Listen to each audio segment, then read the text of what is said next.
Eto na nga ang quarterfinals ng Premier Volleyball League All-Filipino Conference at tiyak na magiging kapanapanabik at unpredictable ang mga bakbakan.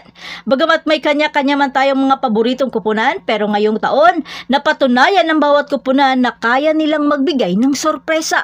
Ang bagong format na Best of 3 series ay nagdaragdag ng isa pang antas ng intensidad na ginagawang isang mahalagang labanan para sa kaligtasan ng bawat laro.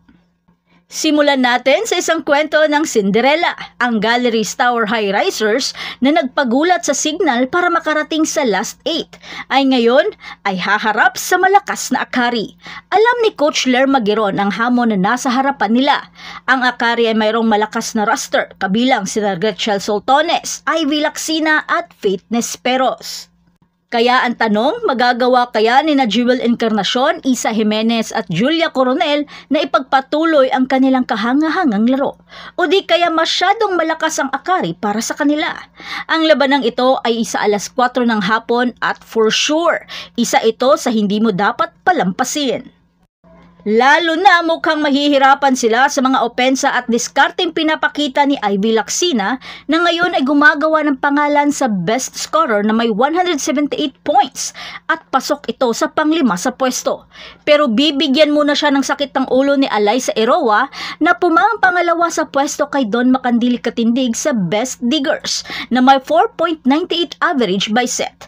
Mukhang mahihirapan si Lacsina ang makapatay ng bola.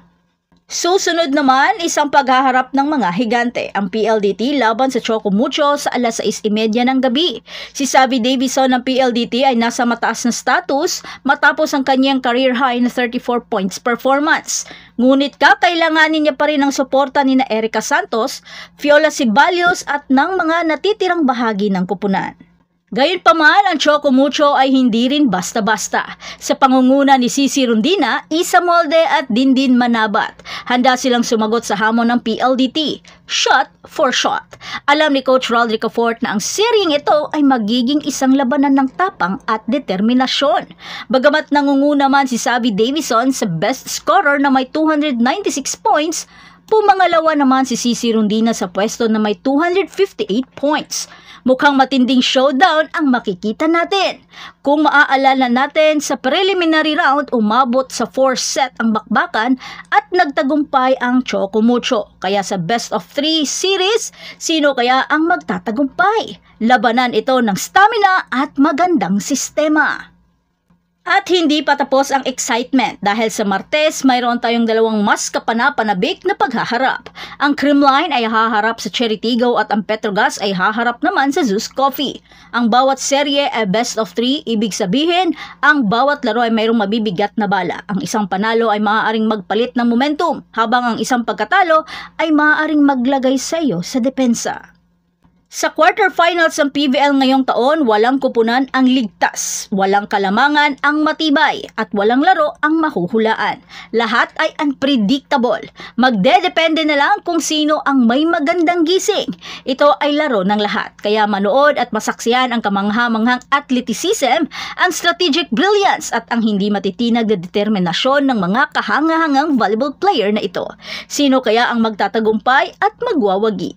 Ang panahon lamang ang makakapagsabi. At iyan ang lahat para sa ating update ngayon. Manatiling nakatutok para sa iba pang mga balita mula sa mundo ng Philippine Volleyball. Huwag kalimutan mag-like, mag-subscribe at i-spike ang notification bell para hindi ma-miss ang mga susunod na video. Hanggang sa muli, patuloy na mag-spike at mag-dig sa ating channel. Pasimplihin na lang natin. May mga tao sa buhay natin. Wow! Na akala mo, akala mo lang. Ay! Hindi to kailangan i-private. Kailangan itong yan. Char. Kasi sumusobra na sila.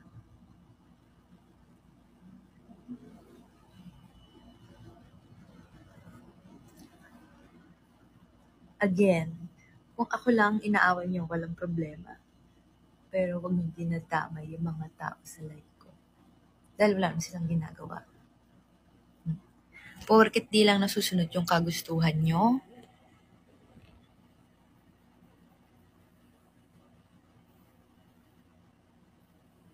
Lakas pa ng loob magpakita. Grabe! Next year? No! You have to convince me a bit harder than that. So pretty. But thank you so Congrats. much.